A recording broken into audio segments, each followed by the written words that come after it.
तैयार होकर सोने की चिड़िया की खोज में निकला। जंगल में उसे भी लोमड़ी मिली। राजकुमार ने लोमड़ी की बात को ध्यान से सुना और लोमड़ी से कहा, ठीक है, तुम जैसे कह रही हो मैं वैसा ही करूंगा। अब तुम जाओ, मैं तुम्हें नहीं मारूंगा। इस पर लोमड़ी खुश होकर बोली, तुम सबसे अच्छे लड़के मालूम होते हो। तुमने मेरी बात बात का मजाक नहीं उड़ाया और मुझ पर तीर नहीं चलाया। मैं तुमसे खुश हूं और तुम्हारी मदद करूंगी। आओ तुम मेरी पूंछ पर बैठ जाओ। मैं तुम्हें उस सराय तक पहुंचा देती हूँ। देखते देखते लोमड़ी की पूंछ काफी बड़ी हो गई और राजकुमार उस पर बैठ गया। उसके बैठते ही लोमड़ी हवा में उड़ने लगी और थोड़ी ही देर में मैदानों और पहाड़ों को पार करके उसी गांव में जा पहुंची। राजकुमार ने उसकी सलाह को मानकर छोटी और पुरानी सराय में ही डेरा डाल दिया। वह दूसरी सजी सजाई सराय से दूर ही रहा। दूसरे दिन सुबह उठकर जब वह आगे बढ़ा तो कुछ दूर चलने पर उसे वह लोमड़ी फिर से रास्ते में मिल गई। लोमड़ी ने उससे कहा, अब मैं तुम्हें बताती हूँ कि आगे तुम्हें क्या करना चाहिए। तुम सीधे चलो। आगे चलने पर तुम्हें एक बहुत बड़ा किला मिलेगा जिस पर सिपाही लोग पहरा दे रहे होंगे। तुम सिपाहियों से डरना मत और सीधे अंदर चले जाना क्योंकि वे इस समय सो रहे होंगे। तुम बेधड़क होकर किले में घुसते चले जाना और उनके कमरों को पार करते हुए उस जगह पहुंच जाना जहां लकड़ी के एक मामूली से पिंजरे में सोने की चिड़िया बंद है। तुम चिड़िया को पिंजरे सहित उठाकर किले से बाहर ले आना।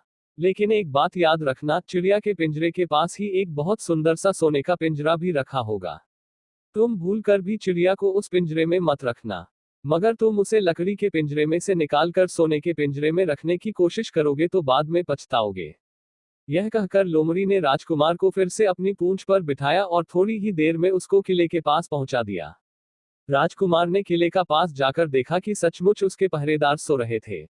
वह बिना डरे सीधा महल में घुस गया और थोड़ी ही देर बाद वह उस कमरे में जा पहुंचा जहां सोने की चिड़िया एक पिंजरे में बैठी हुई थी। पिंजरे के पास ही सोने के 3 सेब पड़े हुए थे।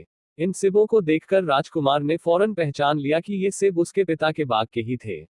सोने की चिड़िया इतनी सुंदर थी कि राजकुमार उसको देखता ही रह गया। वह उसको उठाकर लाने ही वाला था कि उसकी नजर पास ही पड़े एक सुंदर से पिंजरे पर पड़ी। वह पिंजरा बहुत सुंदर था और उसमें तरह तरह के कीमती पत्थर जड़े हुए थे।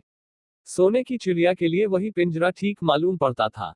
राजकुमार लोमड़ी की बात को भूल गया और उसने सोने की चिड़िया को लकड़ी के पिंजरे से निकालकर सोने के पिंजरे में बंद कर दिया। लेकिन नए पिंजरे में आते ही चिड़िया ने खूब जोर जोर से शोर मचाना शुरू कर दिया।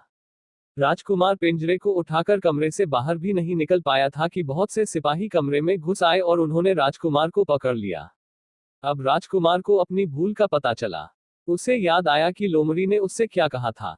लेकिन अब क्या हो सकता था। सिपाही उसे खींचते हुए राजा के दरबार में ले गए। राजा के पूछने पर राजकुमार ने सारी बात कह सुनाई। राजा बोला, तुम मेरे महल में चोरी करने के लिए घुसे थे। मैं तुमको माफ नहीं कर सकता। तुम्हें फांसी की सजा दी जाएगी।